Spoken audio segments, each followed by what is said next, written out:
You guys really seem to like my Yokai Watch video, way more than I originally thought, and I was just going to make a video on Yokai Watch 3, but because so many people wanted me to tackle the Infinite Inferno, I decided why not? Give the people what they want. So, can you beat the Infinite Inferno with only Jibanyan clones? And as for the rules, well, they're the exact same as last time. I can only use Jibanyan clones, as well as I can recruit other yokai as long as I don't use them in battle. So enough with the yapping, let's go recruit some kitties. First things first, I have to get the key for the iconic shack out in the middle of nowhere. And this time it looks more like a cracked den than before. But before I do anything, I decide I need a new teammate. And since the Persona 4 Remastered just got announced, why not recruit the cat version of the funny detective? Now just for a heads up, most of the recruitment process for these late game cats is just me battling them. Which at this point in the game isn't very hard, so I'll most likely only be talking about the bosses in this video. But after nabbing the Narukami kitty, I take on first of many bosses, Hydra. And yes, all the bosses in the Infinite Inferno are just reskins of older bosses. But it's harder, so it's new. But at least it has post-game, unlike another monster collecting series I know. Now, each boss in this game has a gimmick. And Hydra's gimmick is that you gotta guess which of the three heads has the eyeball inside of it. And once you find the eye, you can attack it to deal damage to the boss. So in gacha terms, you gotta win the 50-50 in order to defeat the boss. Well, it's more like 33.3,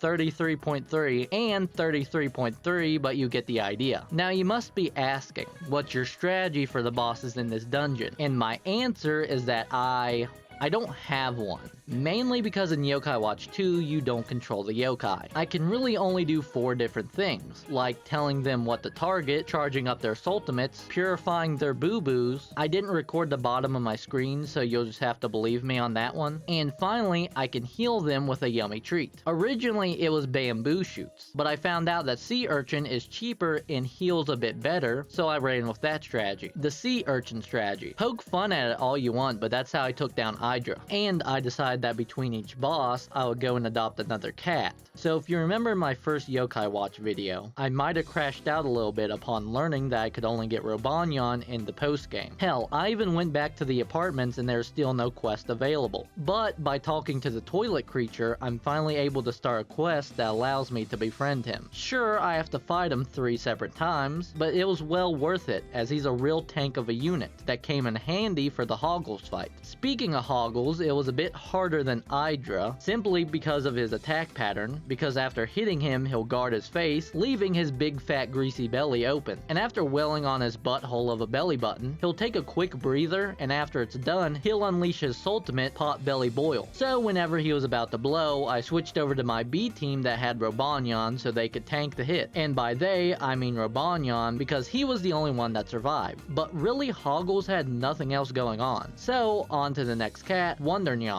And yeah, it was just another simple deal of me fighting him until I won him over with some chocolate. But what's good about him is the fact that he can use electric magic. So he's a perfect match up against the Boatman. And fun fact, this is where I gave up on the Infinite Inferno as a kid. So is it also hard as an adult? No. Not really. So unlike Hydra or Hoggles, the Boatman either didn't have a ultimate or he just didn't use it, because I kid you not, Buddy unironically fished for the entire fight. Like, fish feared him so much that they actually did his bidding for him. Like, there was one to attack for him, one to heal him up, and another to attack, but only with magic this time because it's different. But the downside is that the fish were really easy to take out. So I don't know why I struggled against this guy as a kid. I guess I was just stupid or something. I don't know. Now, if you watch the Yokai Watch movie, I think I remember watching it, I can't remember. Anyway, Darknyan is from that movie, and he's really cute. Look at his little face. But befriending him is really good, and I'll tell you why later on, but for now, I have to fight Cert from SMT5. I say SMT5 like he's not in the other games. Now, Calypso doesn't have that much going on. Here, you have to take out his eyes so he'll miss most of his attacks, like Forehead Flicker. But even then, you don't have to take out his eyes, you can just attack the scar on his head to take him out.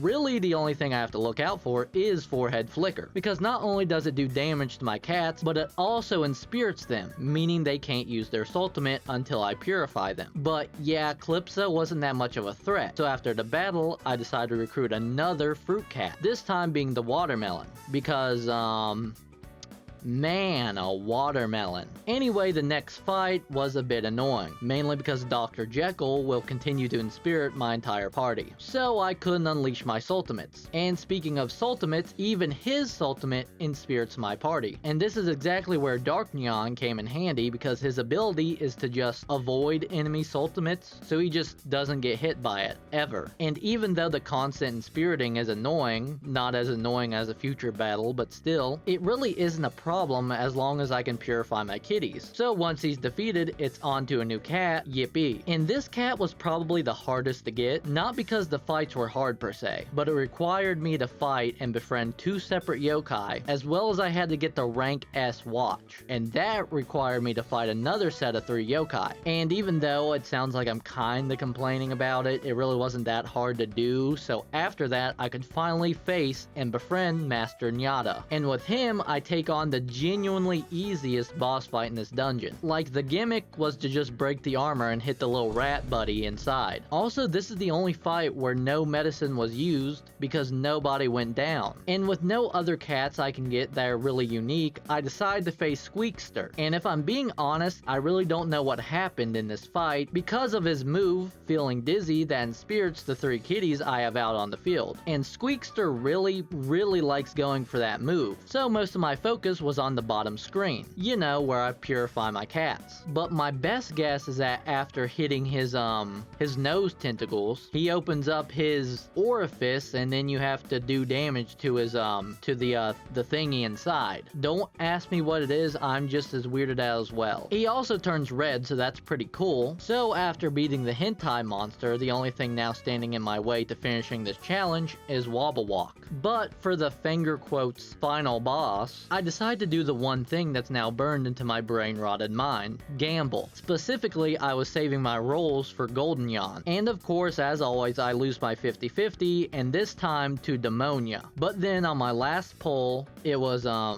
eaten by Noko. So because of that, I get another free one. And because I was guaranteed, I get my final cat for the run, Golden Yawn. And this went a whole hell of a lot better than my Yai Miko pull. We do not ask how much was spent on the Yai Miko pull. Anyway, back on topic, let's talk about Wobble Walk. Now, there's 2 issues I had with the Wobble Walk fight. The first being similar to Squeakster, that being he can inspirit all cats on field with Awful Breath. And he goes for this move a lot more than Squeakster went for Feeling Dizzy. But again, I can deal with that thanks to the purification button. But the other problem with Wobble Walk is the fact that he constantly changes his resistances. Because if it has red eyes, it can only be attacked with magic, but if it had blue eyes, it can only be attacked with physical. And this really sucks because only Master Nyata has decent magic attacks. But it also works out in my favor because when it has blue eyes, I can deal a lot more damage to it. Finally, its ultimate move can be interrupted by ripping the seals off, and after you do that, it gets stun locked for a bit. So for a final boss, I thought it wasn't that hard. But that's the thing, Wobble Walk isn't the final boss, because after you fight it, you unlock Divine Paradise, where you face off against harder versions of Blackbeard from One Piece, the 2 certified gilfs from the main story, and finally my math teacher from high school. And I would love to talk about these 3 fights, but A, I would literally just be describing the first 2 fights from my first Yokai Watch 2 video, and B, there's something far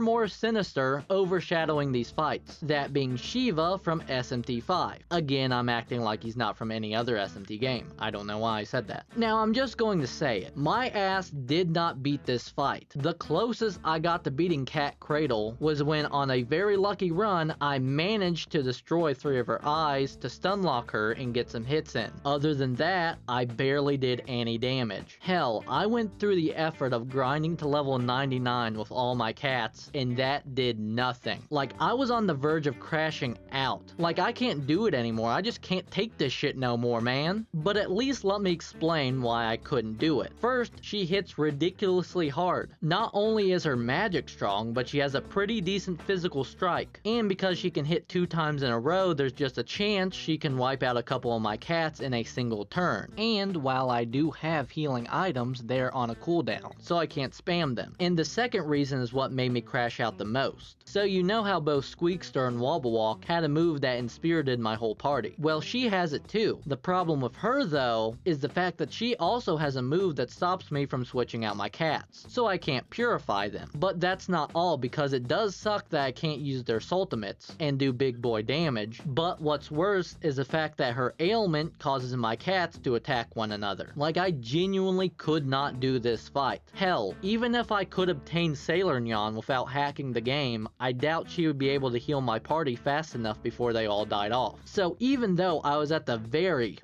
end of the game, I genuinely knew I wasn't beating her with Jibanyan clones. So, can you beat the Infinite Inferno with only Jibanyan clones? I know I can't, but if you're a madman, or mad woman, or mad gender non-confirming person, I welcome you to try where I failed. Thank you all so much for watching, and genuinely thank you for the support on not just my Yokai Watch video, but on my most recent videos as a whole. Like, I know this is going to sound cliche, but it means a whole lot to me. So thank you again. And if this is your first video, maybe you can subscribe to keep up with my silly little videos. But just remember to have a fantastic day.